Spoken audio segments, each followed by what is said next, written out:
Trogir, grad sretnih trenutaka. Iako imam čast živjeti u ovom gradu, htjela bi vama turistima predstaviti ovaj prekrasan grad i predložiti vam top 10 stvari koje možete napraviti u ovom UNESCO-vom gradu. Trogir je mali otočić između otoka Čiova i kopna, a međusobno su spojeni mostovima. Na ovom kamenom gradu se nalazi čak 7 zvonika, od kojih je najveći zvonik katedrale Svetog Lovre.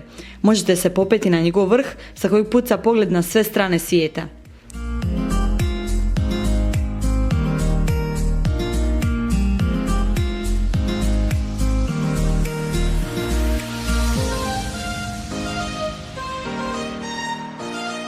Prijateljski savjet, upozorenje od visina i skučenih prostora.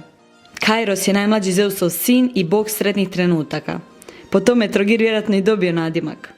Njegov reljef se nalazi u samostanu Svetog Nikole. Legenda kaže, ako zgrabite njegov čuperak, ulovili ste sretnu priliku vječne ljepote. Ako mene pitate, vrijedi pokušat. Ako tražite mjesto za jest, moja topla preporuka je restoran Vanjaka, skriven od prometnih ulica odmah iza katedrale Svetog Lovre. Sve što zamislite imaju: doručak, ručak, večeru, koktele, čak i dnevne menije s kojima naručite bez puno razmišljanja. Nemaju klasična jela, već jela po domaćim receptima sa modernim twistom. Jelo koje će vas uzbuditi kada se servira ispred vas i koje ćete definitivno pamtiti kad se vratite kući. I da, jedna od najboljih stvari je potpuno besplatna, a to je naravno pogled.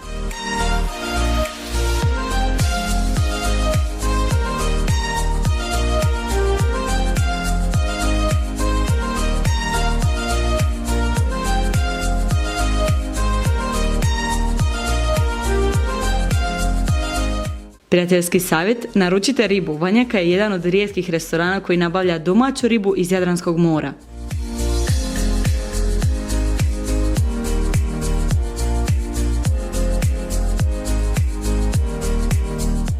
Iako Trogir krasi čak 4 mosta, kako ih mi lokalci zovemo novi, veliki, mali i drveni, onaj koji želite prijeći za savršenu sliku iz Trogira je Veliki most. Prijateljski savjet, petkom popodne i subotom ujutro rivu sakrije brdo trabakula koji dolaze po goste i tad je praktički nemoguće slikati rivu s ove lokacije.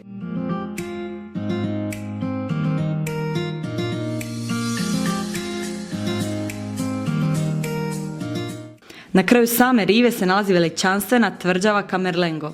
U samoj kuli nemate ništa za vidjeti, ali kad se popnete na tvrđavu imat ćete jednu od najljepših slika s trogirskim zvonicima, morem, palmama i rivom. Ako ste te sreće da posjećujete 13. i 14. srpnja, obavezno dođite na Kula Kula festival na kojem možete čuti najveće hrvatske pop i R&B zvijezde i naravno DJ-eve. Ako kroz jutro posjećujete grad, obavezno prođite pazarom gdje žene prodaju svoje lokalno voće i povrće.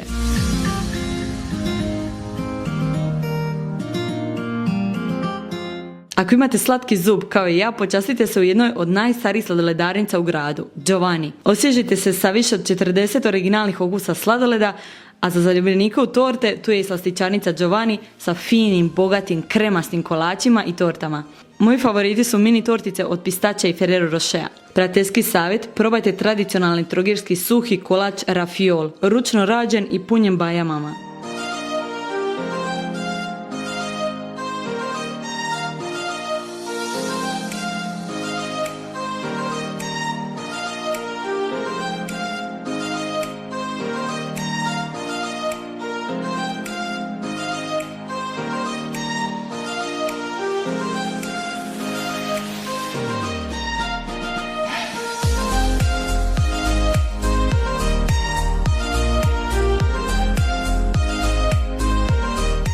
Umjesto da sjednete dok jedete svoj sladoled, prošetajte kroz 2 velika trogirska parka, Žudiku i Fortin. Oba su uz more i obiluju zelenilom i cvijećem.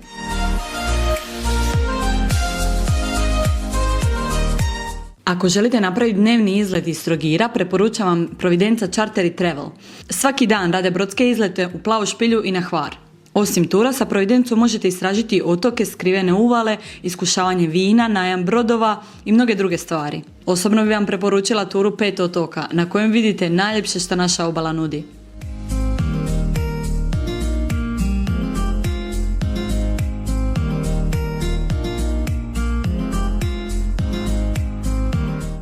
Kvadovi.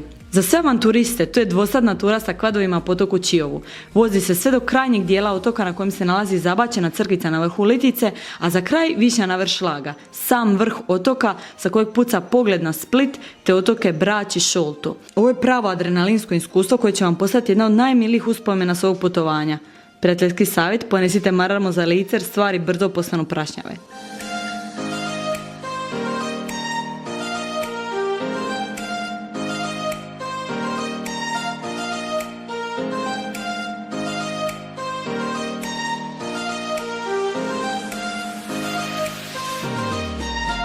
Sva spomenuta mjesta su navedena u opisu videa sa odgovarajućim likovima do njihovih društvenih mreža ako ih imaju.